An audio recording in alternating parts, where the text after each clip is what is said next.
So this is an episode I've been wanting to do for a while now on tidal locking. Now, tidal locking definition is when a celestial body's orbit matches its rotation. So it's going to always be like an elliptical thing. It's like it's always moving. So it's just saying it's spinning sideways. That don't sound right.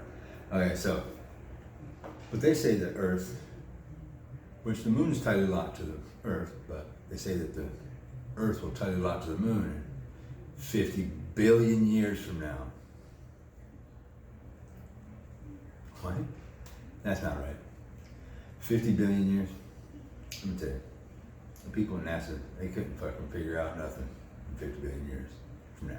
They can't do it. They haven't been to the moon. All those Challenger astronauts lived long, healthy lives.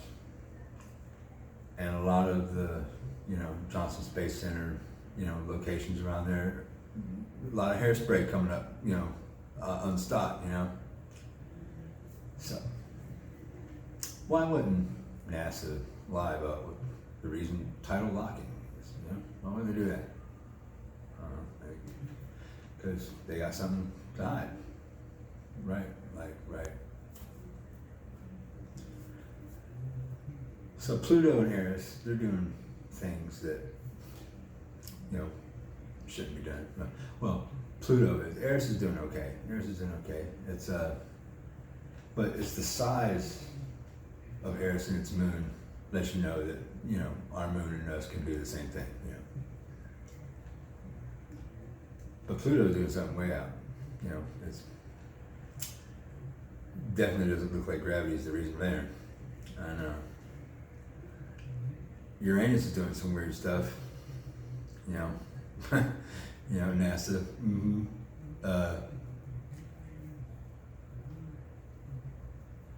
I was watching a Discovery episode on stars when I was a kid,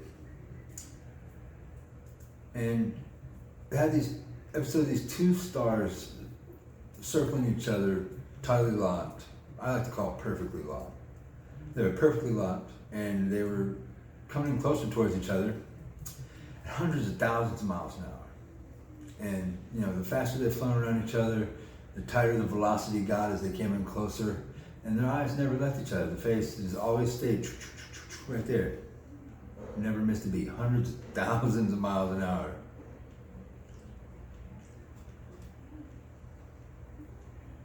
So the moon, it rolls to us. It doesn't go sideways like they're saying. It rolls. We see the same side always because it's rolling.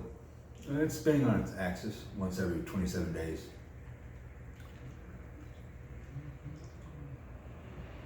But that's where its poles are at as well.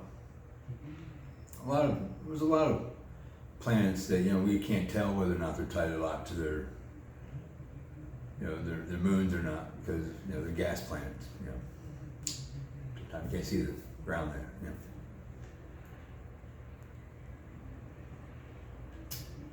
So I typed some crazy stuff into an AI recently. Insane values like, what if the moon were a spaceship that had the ability to manipulate magnetic fields to the tune of a neutron star?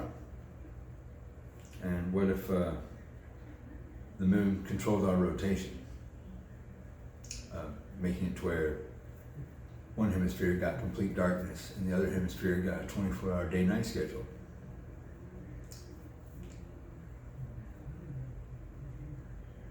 It was playing ball. It was playing ball with me. It was playing ball. So the optimal distance that the moon would need to be away from us to manipulate our magnetic field properly and cause the smallest amount of disruption here on the planet, it said it would be about, at first it said closer than 384,400 kilometers from Earth. You know what I'm saying? That would be like that's the perfect place to do it. If they had that kind of power and they were manipulating our rotation, Do you know how far the moon is from us? Take a wild stab at that. You're right. We're fucking good, bro. 384,400 kilometers to the centimeter. That's how far away the movement is from us. And I got its rotation rate in the equation for this. So, for us to be tightly locked to the moon, as we are,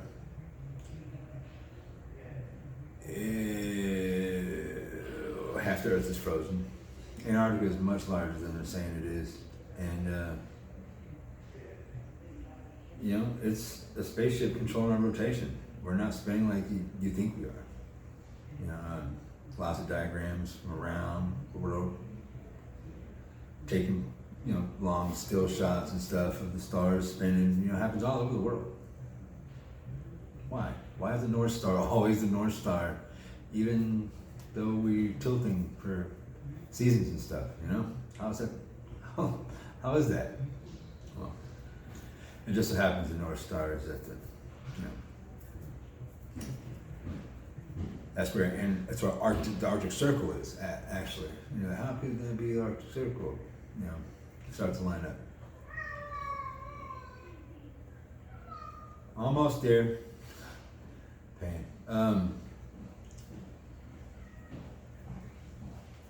So yeah, we're tightly locked to the moon.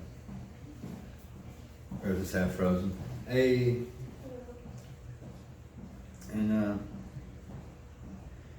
scientists lie their ass off. Scientists lie big time. This is proof of that. You know, you're gonna get used to saying the word tidal locking. It's gonna be a big part of your life because you guys need to step out and unload all this mass government manipulated fucking peer pressure type shit you guys be doing to people about stuff. You don't need 3 sources of verification. Are you all journalists or something? No, you're not. And when it comes to paranormal stuff, you can't, you know, anything that can happen can and will happen, then it's prompt to say that all things exist. And they do all exist. Everything does exist. Anything that you could think of. With wormholes and fucking Einstein-Rosen bridges and the veil between dimensions thin in some places. Some alien could just take some crazy alien off that planet, shoot it across the universe over to this planet, drop it off, and just bounce. And there you go. Anything can happen. So, y'all can stop beating each other over the head with stuff about whether the Earth is flat or round. You know, it's like this. So, if we're on a half frozen planet and we're only using half the planet, everybody's still standing upright as you go around before the ice wall stops. Watches this in. You don't go below the curvature, so it's considered flat. Yeah, wish you had that information a long time ago, don't you? Okay, so also, just prompt to think about the prime directive. Prime directive is an order like on Star Trek where you would not give information to a species before they've earned it themselves, before they gain that knowledge themselves. So it's only due to say that they would come down here and say the Earth was flat because we didn't know what the Earth looked like and we hadn't found that out yet. They told us it was flat, well, we got to find out it's round. We did. They didn't give us that information though. Probably because they were sticking to the prime directive. Yeah, I can't say so much about the 200, you know, geez, you know, they were on some other stuff, but, you know, let you know about, you know, this thing when the moon was brought here. You know, 3 different cultures remember a time before the moon. The Greeks, the Africans, the South Americans. I understand that women didn't bleed before the moon came here for some odd reason. That's what the Africans say. So 3 different cultures remember a time before the moon. That means that since we've been alive, that the moon was brought here. or under duress or whatever. It got towed in or something.